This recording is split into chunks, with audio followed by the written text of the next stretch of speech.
Lack of communication between automotive repair shops and customers has been causing problems for years. In 1971, the California legislature passed a bill designed to improve repair shop customer communication. The Automotive Repair Act helped to standardize the industry by giving the customer a right to know how much his repair was going to cost before the work was done.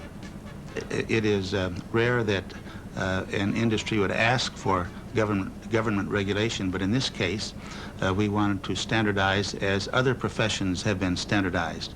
And by being regulated, the honest guys get a good name, and the bad guys get closed down or disciplined.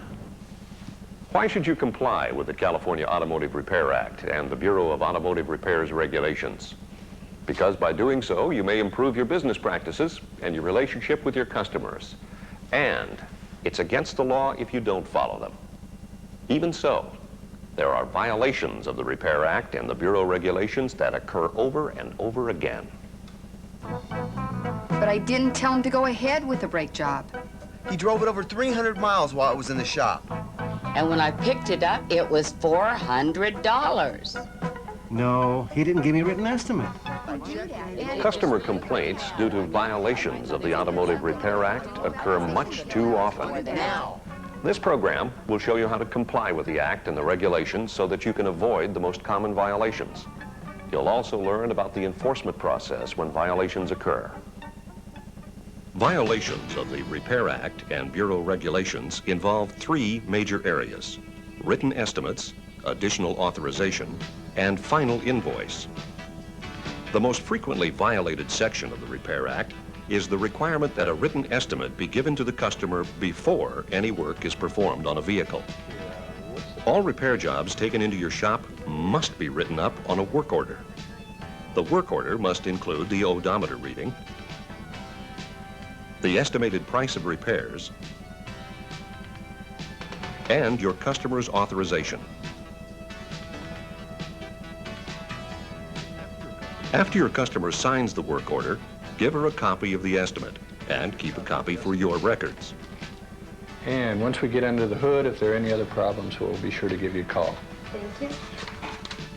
A significant number of violations are concerned with additional authorization. Anytime that a car needs additional work that's not already listed on the estimate, you must contact the customer for additional authorization. When you receive permission to go ahead with the work, write the name of the person who authorized the repairs, the date, time, and the phone number you called on the work order and the invoice. Also, describe the approved additional work and approved additional cost. Remember, according to the law, if you don't get the additional authorization from your customer, he doesn't have to pay you for the additional work. Other violations often involve the final invoice. Okay, this one's all finished. All right, thank you, Kenneth. After the repairs are finished, complete the final invoice. It must include your business name, address, and BAR registration number. Itemize the parts you used. Include a description of whether they were new, used, or rebuilt. You're also required to have a description of your labor, subtotals, sales tax, and the notations of additional authorizations. Be sure to give a copy of the final invoice to your customer. And the keys. Even though you perform your work well and you do your paperwork properly, customers may still have questions or complaints about some phase of your operation. They're encouraged to contact the owner or the shop manager first. Then, if there's still a problem, they're advised to call the Bureau's toll-free hotline. Good afternoon, Bureau of Automotive Repair. May I help you? I'm having a problem with my garage. Not all the calls that the Bureau receives result in an official complaint. Sometimes all that's necessary is a brief explanation. A lot of times they're not familiar with the policies of the repair shop, and they're just trying to find out if, in fact, they have actually had a problem or if that's just the policy of the industry. If a consumer would like to file a complaint with us, we ask that they file a formal complaint in writing so that we can have a copy of all the paperwork. That way we can identify the information from the shop given to the consumer is in fact correct. When a complaint is initially received, I review the complaint to determine what the consumer is asking for, what the nature of the complaint is. Generally speaking, if everything is not totally clear, the consumer is contacted for clarification. After I have spoken to the consumer and have pretty well established what it is they want or what their problem really is, I then contact the garage. After discussing what the complainant is stating in their complaint form, I'll also discuss the paperwork, particularly if there are any violations of the law, and will oftentimes point out the deficiencies. And if it is deemed necessary, we'll send rules and regulations so the repair facility owner can train his personnel in the mandatory requirements of the law. Depending on the circumstances, BAR may issue a notice of violation to the repair facility. The notice of violation is basically a warning notice, and it's not something that a person should panic over. It's simply a notification to the shop owner that there has been a violation of the law committed. It puts the shop on notice, and it gives us the opportunity to formally make them aware of the problem, hopefully that they would correct that. If it became a pattern, one option that we would have would be to send out a chief's letter. The chief's letter is a formal notification from the chief of the Bureau to the owner of that shop that we have noticed a problem within their file and there seems to be repeated violations which should be corrected. Gives the shop owner the opportunity to take care of his problem at that point. If after receiving a chief's letter, or if the file warrants it, the Bureau will hold an office conference. An office conference is a formal conference involving the Bureau of Auto Repair and representatives from the shop to discuss violations or noted patterns of abuse that we would find within their file. It puts them on notice, and we also at that time offer possible areas of correction, be it training or just suggestions regarding how they can take care of their errors. When compliance cannot be achieved, the Bureau has various options, one of which would be to proceed with an administrative action against the license. At that time, we would be seeking either revocation or possibly suspension of the person's license. The Office of Administrative Hearings is an independent state agency staffed by administrative law judges who conduct licensed disciplinary hearings. We are entirely independent of the Bureau of Automotive Repair. The rights of an individual who is the subject of a licensed disciplinary hearings are set forth in the Administrative Procedure Act, which is the law which governs the hearings we conduct. A copy of that act can be obtained from the Office of Administrative Hearings or the Bureau of Automotive Repair. A licensed discipline hearing is most like a non-jury civil trial. The Bureau of Automotive Repair is represented by a Deputy Attorney General. The licensee may represent himself in the hearing or may hire an attorney for that purpose. Both sides have the opportunity to present witnesses, to cross-examine the witnesses called by the other side, and to present documents and other forms of evidence. The administrative law judge carefully considers that evidence and writes a proposed decision which calls for forms of discipline ranging from outright revocation of the license to other forms of discipline, including reimbursement of any injured party. The administrative law judge may also dismiss the accusation if the Bureau hasn't met its burden of proof. If Bureau personnel suspect that the crime of fraud may be involved, they'll continue the investigation. If warranted, they'll present the collected evidence to law enforcement authorities. Fraud in the auto repair industry occurs when people at an auto repair dealership mislead or confuse the customer knowingly to cause them to buy parts they don't need or have repairs done that are not needed. This defrauds the customer of his money, and his car is sometimes defectively repaired. An example of something like this would be a motorist going into an auto repair shop to get a new water pump, and the auto repair shop would take his old water pump, paint it, and put it back on the car and charge them for a new water pump. This would be fraud. Another example would be you take your car in for a check on your transmission.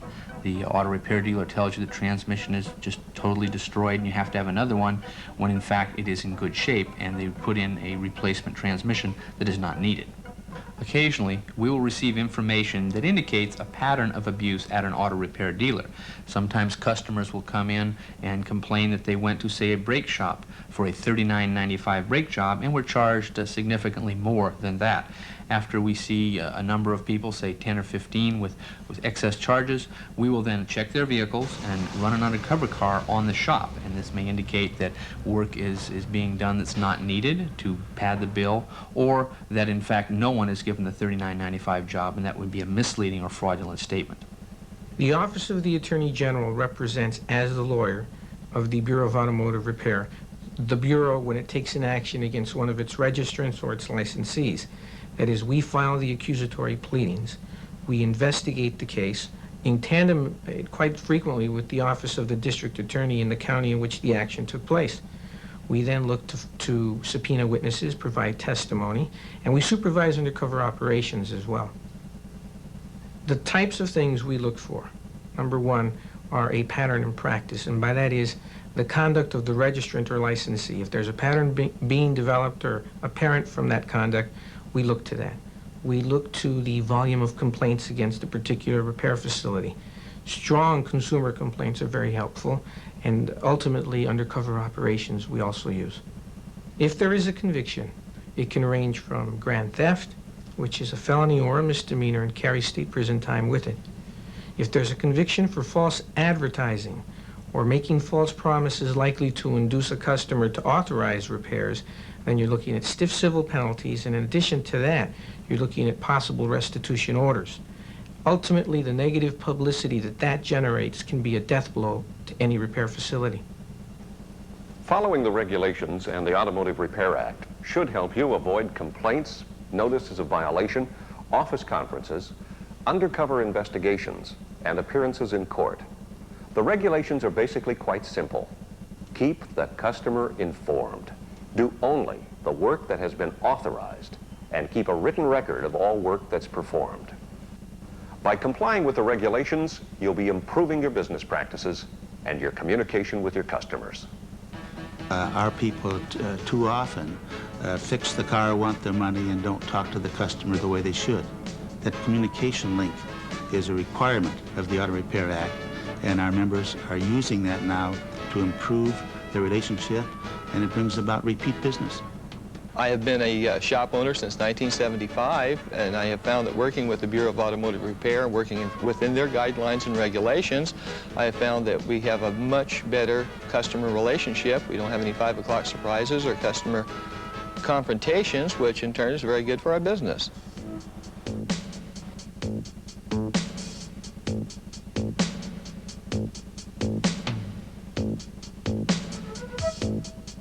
Smog. We know it's unhealthy for us, yet there are a number of areas in California that do not even meet federal air quality standards. The smog check program has been established in these areas to reduce emissions from automobiles, one of the major causes of air pollution. Cars registered in the smog check areas must have their emission systems inspected and, if necessary, repaired every 2 years. The two leading complaints in the smog check program are no emission control system inspection and a failure to issue a certificate signed by a licensed inspector. Smog checks can only be conducted at stations which are licensed by the Bureau. Mechanics have to be trained and certified by BAR. All the procedures outlined in Part 1 of this program also apply to smog check customers. Providing a written estimate, getting additional authorization for additional work, and giving the customer a final invoice. When mechanics fail to follow state law or regulations concerning the smog check program, they are issued citations. When the Bureau has probable cause to believe that a shop, a mechanic, or an inspector has violated the law, we will issue a citation. A citation technically is an assessment of a fine. The first citation is issued at an office conference. program representative from the Bureau has the shop owner, inspector, or mechanic brought down to the Bureau office and explains to that person the violation, the facts behind it, and the law. The person is informed that a follow-up undercover run will check for compliance. If the following runs indicate continuing violations, subsequent citations are issued. The first level citation is $250. A second violation is $750. A third violation is $1,500, the maximum for one violation. A fourth violation results in the Bureau processing the case for license revocation of the responsible party. If the person receives a citation, they have a choice. They may pay it within 30 days, or they may appeal the citation and have a hearing separate from the Bureau. If the person who receives a citation fails to pay the citation within 30 days of it being issued, the person will lose the right to renew their license and will not be able to purchase certificates of compliance for the smog check program. Of course, you can avoid receiving a citation and going through the citation process if you follow the regulations in the Automotive Repair Act. It's good for business, too.